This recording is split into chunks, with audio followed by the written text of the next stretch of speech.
G'day everyone, Lucas here from the Aussie Gamers Experience, and today I am making a video on the Samsung Saturn.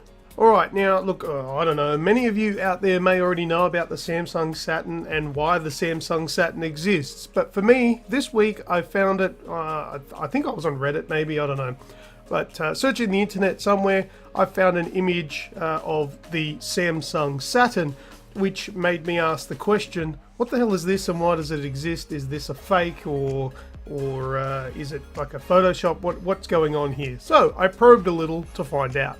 And what I did find out was how the relationship between Japan and Korea were back in the 80s and 90s and probably still are today. Well, I don't want to cast any judgment, but from what I hear in the news, Korea aren't the most friendly. More importantly, South Korea aren't the most friendly people to play with others.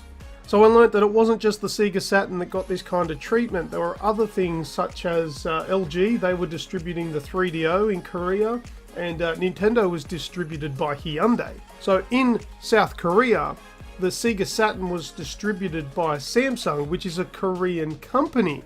Because of the relationship between Japan and South Korea, the Japanese companies couldn't just brand their items in South Korea. So the way that they would get around this is by a South Korean company or a Korean company taking a Japanese product, rebranding it, making their own, making it a Korean product, and then distributing within their own country under that umbrella. So essentially the Sega Saturn became the Samsung Saturn for the likes of Korean audiences.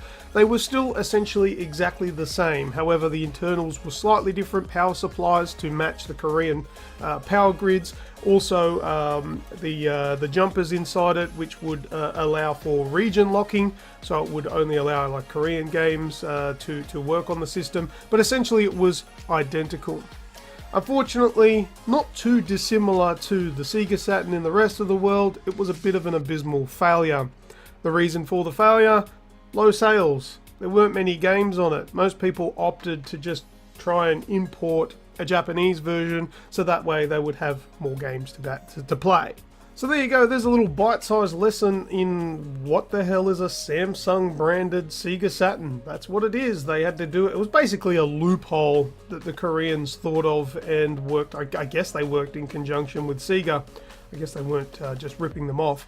Anyway, but that's a little bite-sized information for you. If you like this video, give us a thumbs up, and if you didn't like this video, give it a thumbs up anyway, whatever.